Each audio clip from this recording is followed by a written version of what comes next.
this video, I'm going to give you 3 bedtime rituals to transform your sleep. I will break down each ritual individually and share the benefits of each ritual with you. But firstly, I want to share with you why I want to give you these practices. And that is because I do them every night before I go to bed, and I have felt the benefits of these 3 rituals. As you can see, I'm a woman in my late 40s. I'm heading into perimenopause, and I'm very aware that my energy is no longer like the energy I had in my 20s. There was no need for me to have a bedtime routine for myself in my 20s because I didn't feel I needed it. But I'm now very aware that in my 40s, I need something to help me sleep at night. I'm very aware that my sleep is a massive part of how I can handle my day, how I can handle my life. Number 1 is roll, number 2 is reset, and number 3 is reflect. Roll is the first one. Now, I don't know about you, but I get to the end of my day and my body can just ache. I just have general aches and pains. And I've come to realise that this can be muscle pain, but I also believe that it's my fascia. Now, our fascia is a thin layer of connective tissues that holds our organs, our veins, our muscles, our bones in place. It's multiple layers of tissue, and it has a liquid in between these layers. And if we don't move our bodies enough during the day, if we don't do enough physical exercise, this liquid can become sticky, and the fascia can become tight and can become tight around our muscles, and that's when we get that achiness feeling in our body. A brilliant way to relieve this achiness is by rolling, and I've got a couple of foam rollers here to show you what I do for my bedtime ritual of rolling. Quick health notice: if you have any health conditions that affects your bones or your joints, please speak to a doctor before you decide to roll. This roller is 20 years old. It looks a little rough and it's quite soft because I've used it for so many years. But I use this when I'm feeling extra sensitive and don't want too much of an impact on the fascia. But I have upgraded to this bad boy, which is a cork roller, and I love my cork roller. It's pretty intense though. It really gets into that fascia. So I'm now going to demonstrate the practices that I do with this foam roller. If you have a roller, please go and grab it so that we can do this practice together. If you don't, still watch the videos so you can get the idea of what using a foam roller involves. And you can just pop onto Google, type in foam roller and search, and lots of places will come up for you to be able to purchase one. I recommend going with a foam roller first rather than plastic or cork if you're new to rolling, and I recommend the size of 45 centimetres. Lie it down, and I usually do this in my pyjamas next to my bed in the evening, literally 10 minutes before I'm heading to bed. So I've usually brushed my teeth, washed my face, got ready for bed, and I lay down onto my foam roller or cork roller, and I bend my knees and I'm just slowly rolling up and down my spine. Now I place my hands behind my head just to support my neck, and I just slowly roll back and forward. And it's really lovely to get into the shoulder blades. And I just lean that head back a little bit, really to work into those shoulder blades back and forward. Now, the lower down you go onto the foam roller, down your spine, the harder it gets. You're really going to use your tummy muscles. So sometimes you have to tuck your chin towards your chest to see if you can get down that little bit further. But here we are, just giving our back a lovely deep massage. back and forward. So I always start off with this movement to release the tension in my upper shoulders and upper back. I then get up and I head down onto my glutes, onto my bottom. So again, this doesn't look very graceful, but I just rock back and forward, really digging in. Again, I like to rock back and forward, finding the muscles that really do ache. It's really important to release the tension in our glutes for our lower back. If you've got any back issues, it's really great to get into these muscles. And again, changing sides and just really rolling back and forward. And I love to just jiggle from side to side, and you really feel all that crunching happening in the fascia and the muscles, back and forward. I then move down the body onto my hamstrings. So I'm sitting on the roller and I'm just rolling forward and back on the roller. Again, nice and slowly. At first you might not feel it, and then as you do it a few times, it starts to penetrate into the fascia, into the muscles, and you can feel it. Again, I like to jiggle a little bit. If you lean forward, it's a little bit more intense, and just jiggling from side to side, finding those hamstrings. So you're really just having a play. You'll find what works for you. Then I head down to the calf muscles, all the way down. And again, it's just a case of rolling back and forward on the calf muscles. You can do it nice and slowly or fast. Again, pushing down as much as you can handle to really release the tension in those calf muscles. This is just, it's so lovely to do at the end of a day. Just releasing. And again, for a little extra pressure, I like to hook my other leg on top of the other leg just to add a little pressure to get that really deep massage. Now, our calves are quite sensitive, so take it easy. If you've never done this before, don't go too crazy because it can be quite an intense feeling. And then the best one to do is definitely for our thighs, releasing the thighs with our roller. So again, I kind of come into a little tabletop first, and then I just slowly lower my thighs down on to the roller. And then you're going to come down onto your elbows, and you're just going to roll back and forward on your thighs. Now again, at first it'll take a while for you to maybe feel it, or it might feel extremely intense, but you're not going to know until you try. So just rolling back and forward. And again, this is so great to release the lower back. We tend, if we have tight thighs, it pulls on our lower back. So this is a great exercise to just roll back and forward, releasing the tension in the thighs.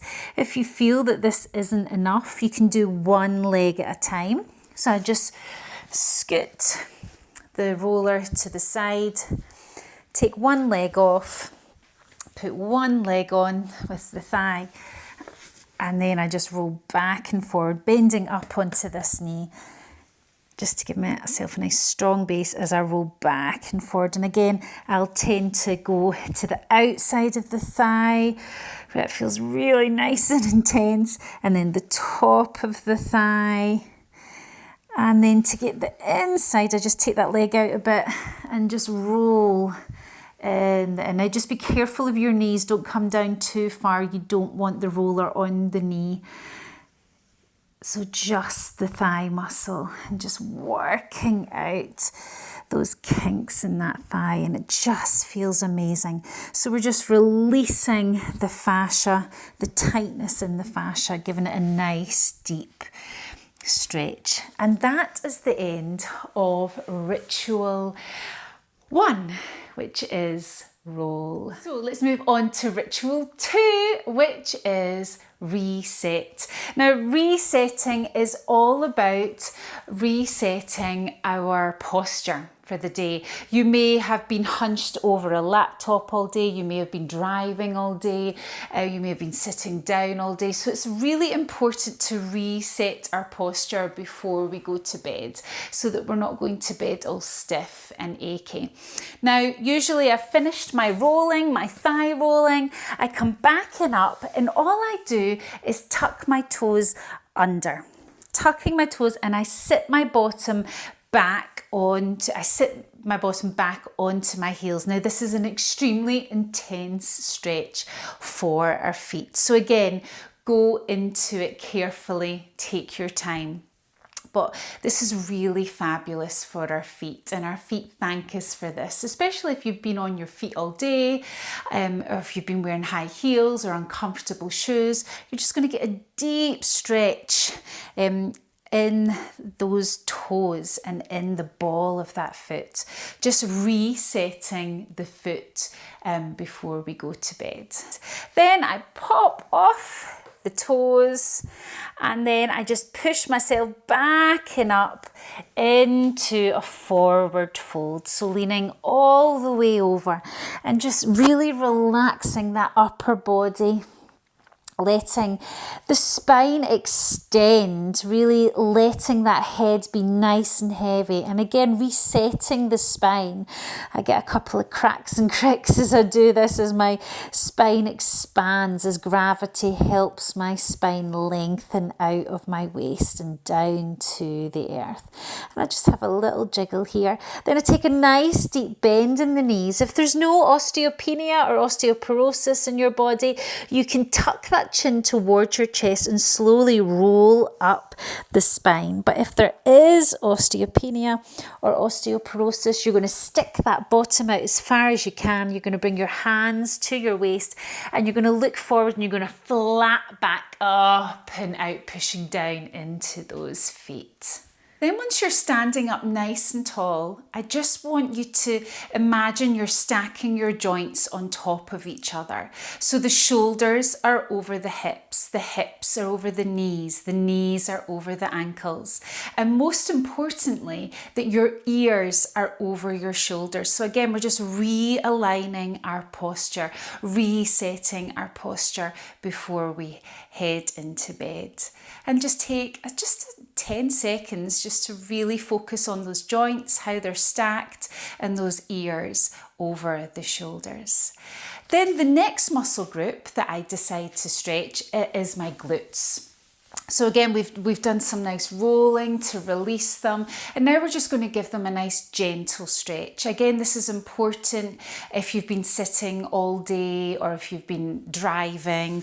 It's just really good to loosen off this area of your body so that your back doesn't get affected over time. So grab a wall or something to hold on to, or if you have really good balance, you can just stand next to your bed. You can also use your bed for balance.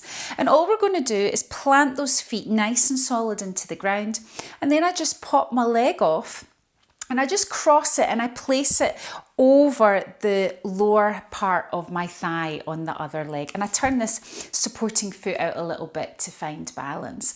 And all we're going to do, again, you can be holding onto something, a wall or your wardrobe or something like that. And you're just going to lean over, and you're going to find that you get this nice deep stretch in your glutes on this side, and you just bend all the way over.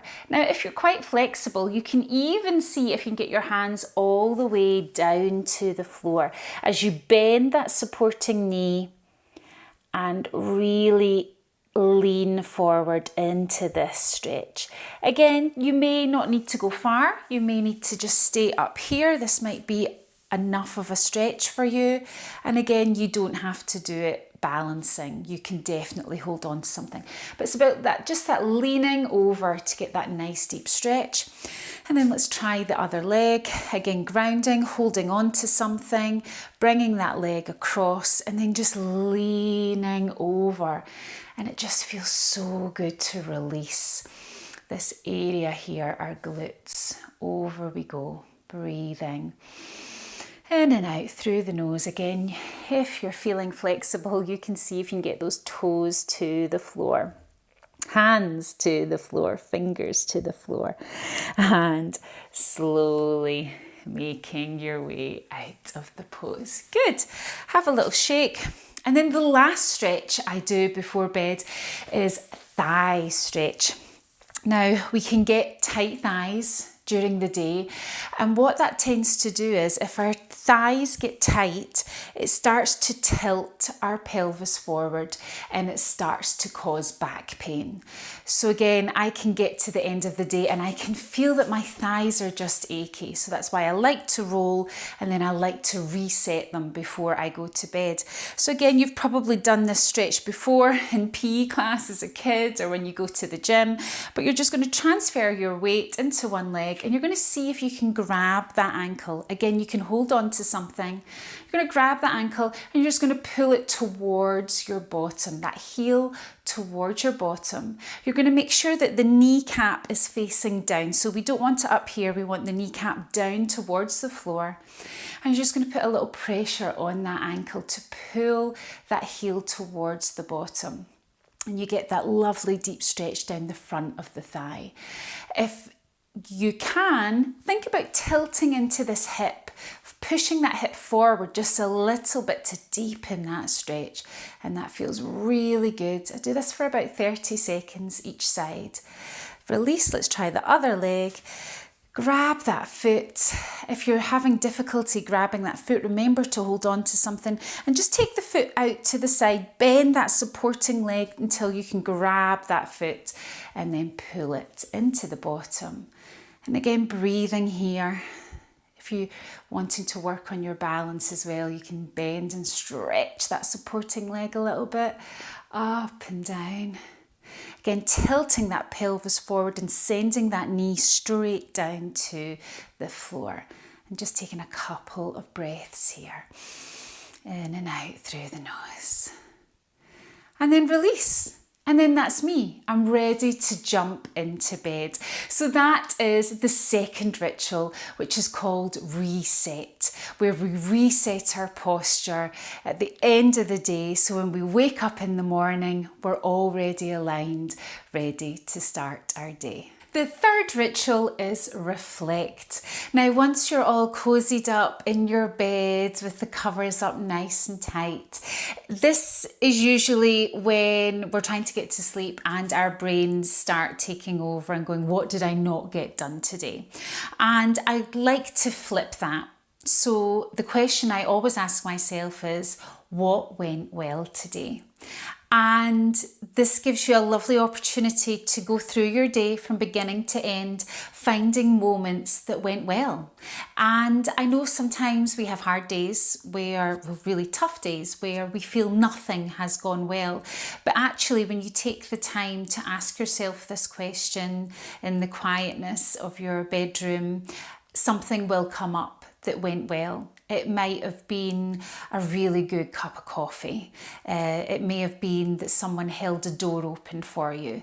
It may have been that the sun decided to shine for a few minutes that day. And it just sets you to sleep in a positive place, in a positive mood. And also, I've noticed that when I go through my day looking for what went well, I also notice how much I've done with my day, because I do believe that we can go to bed at the end of the day and go, oh, I didn't get this done, I didn't get that done, I didn't get through my to-do list. But when you actually properly just take a few minutes to reflect on the day, you go, wow, I actually achieved a lot with my day. And then that means that we can go to sleep letting the anxiety fade away, letting the negativity or the voices in our head that are telling us that we're not enough, it just dampens them down. And you get to go to sleep daydreaming or night dreaming about all the lovely things that had gone well in your day. And there we have it. 3 bedtime rituals to transform your sleep. Let's do a quick recap. So we have number 1, roll, number 2, reset, and number 3, reflect. If you've enjoyed this video, please head to the description and sign up to my Sunday newsletter called Lessons from My Gurus, where I just share some ideas that have inspired me. Or watch this next one. It's about a morning routine, a 5-minute morning routine, which is the best way to start your day. Thank you for being here. Sending love and kindness.